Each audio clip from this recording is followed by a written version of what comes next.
It's about the oil. Oh, did I say that quiet part out loud? So, in case anybody is confused about what is happening with the United States and Iran right now, let me give you a little bit of history. In 1953, there was a democratically elected prime minister who was deposed, and in his place, they reinstalled this individual who was called the Shah of Iran. The Shah of Iran had been put in power through a monarchy. His father seized power and he gained power. What Mohammed Megadesh did was he nationalized the oil fields in Iran and said that we are not going to permit Western powers to come into our country and rape and pillage the natural resources of Iran. In response to that, the United States engaged in an action called Operation Ajax. Much like the operations that they name now whenever they want to go out and do these actions in our communities, they name this Operation Ajax. Operation Ajax deposed this democratically elected prime minister, put in place the Shah. Then we meet the Seven Sisters. The Seven Sisters now turned into Exxon and Mobil and Texaco and Arco and all of those oil companies.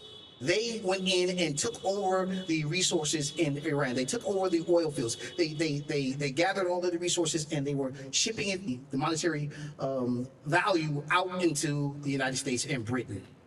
There was a revolution in 1979, and that revolution was about deposing the Shah. The Shah was kicked out, and immediately the Iranian government, the regime that is currently in place, took back the oil fields, took from the United States, took from Britain the ability to come in and take all of their oil and ship it out all over the world and only profit those nations.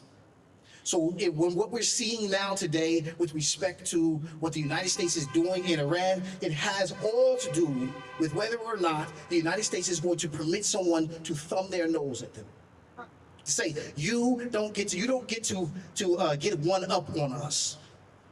We took your oil, you took it back.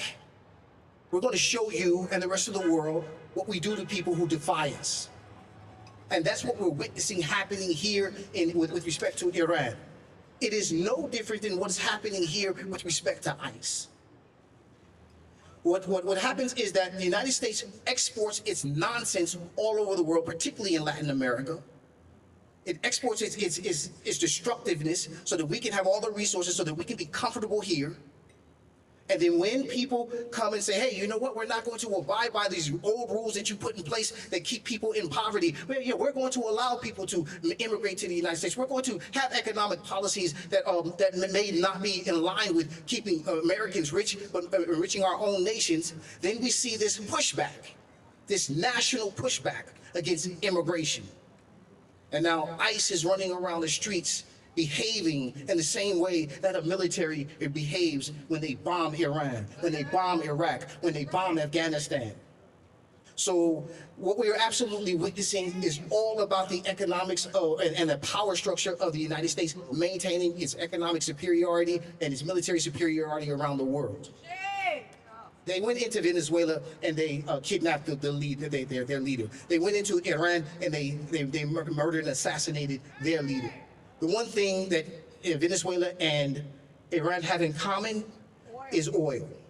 Right? That's what they have in common. They have massive oil reserves. So that's what we're witnessing. And in case you're wondering where I stand, fuck ICE.